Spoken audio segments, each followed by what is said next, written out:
Exodus chapter 50. Then sang Moses and the children of Israel this song unto the Lord, and spake, saying, I will sing unto the Lord, for he hath triumphed gloriously. The horse and his rider hath been thrown into the sea. The Lord is my strength and song, and he is become my salvation. He is my God, and I will prepare him an habitation, my father's God, and I will exalt him. The Lord is a man of war, the Lord is his name. Pharaoh's chariots and his host hath he cast into the sea. His chosen captains also are drowned in the Red Sea.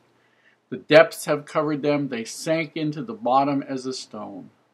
Thy right hand, O Lord, is become glorious in power. Thy right hand, O Lord, hath dashed in pieces the enemy. And in greatness of thine excellency thou hast overthrown them that rose up against thee. Thou sentest forth thy wrath, which consumed them as stubble. And with the blast of thy nostrils the water was gathered together, the flood stood upright as a heap, and the depths were congealed in the heart of the sea. The enemy said, I will pursue, I will overtake, I will divide the spoil. My lust shall be satisfied upon them. I will draw my sword, my hand shall destroy them. Thou didst blow with thy wind, the sea covered them, they sank as lead in the mighty waters. Who is like unto thee, O Lord, among the gods? Who is like thee, glorious in holiness, fearful in praises, doing wonders? Thou stretchest out thy right hand, the earth swallowed them.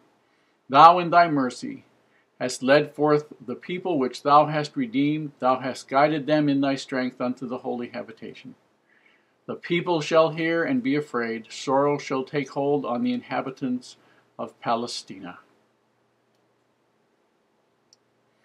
Then the dukes of Edom shall be amazed. The mighty men of Moab trembling shall take hold upon them. All the inhabitants of Canaan shall melt away. Fear and dread shall fall upon them. By the greatness of thine arms they shall be as still as a stone, till thy people pass over, O Lord, till thy people pass over which thou hast purchased. Thou shalt bring them in and plant them in the mountain of thine inheritance, in the place, O Lord, which thou hast made for thee to dwell in the sanctuary, O Lord, which thy hands have established. The Lord shall reign forever and ever. For the horse of Pharaoh went in with his chariots and with his horsemen into the sea, and the Lord brought again the waters of the sea upon them, but the children of Israel went on dry ground in the midst of the sea. And Miriam the prophetess, sister of Aaron, took a timbrel in her hand, and all the women went out with her with timbrels and with dances. And Miriam answered them, Sing ye to the Lord, for he hath triumphed gloriously. The horse and his rider hath he thrown into the sea. So Moses brought Israel from the Red Sea, and they went out into the wilderness of Shur. And they went 3 days in the wilderness, and found no water. And when they came to Marah, they could not drink of the waters of Marah, for they were bitter. Therefore the name of it was called Marah. And the people murmured against Moses, What shall we drink? And he cried unto the Lord, and the Lord shewed him a tree, which when he had cast it into the waters were made sweet. There he made for them a statute and an ordinance, and there he proved them, and said, If thou wilt diligently hearken to the voice of the Lord thy God, and wilt do that which is right in his sight, and will give ear to his commandments, and keep all his statutes, I will put none of these diseases upon thee, which I have brought upon the Egyptians, for I am the Lord that healeth thee. And they came to Elim, where were 12 wells of water, and 70 palm trees, and they encamped there by the waters. Hi. Chapter 15 has a lot of things that some people find very confusing, and they're entitled to. One thing you need to know, we're going to run into a lot of place names here, next number of chapters. These are the names of places that they gave to the place.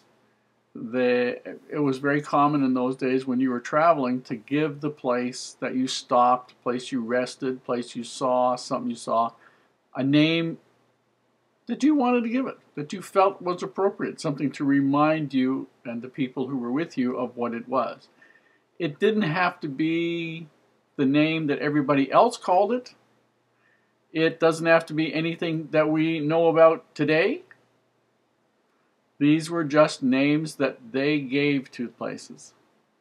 And so you can look on a map, and I know there are people that look for great signs and geological and geographical and historical evidences of is this the wilderness of Shur? Is this the wilderness of Sin?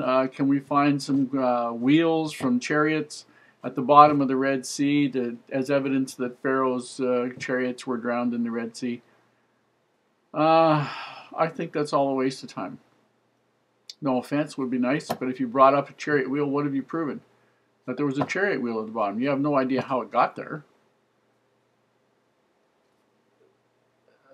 The thing that is most important in this chapter is to see how the people murmured and to understand what murmuring is and how great a sin it was then and how great a sin it is in our lives.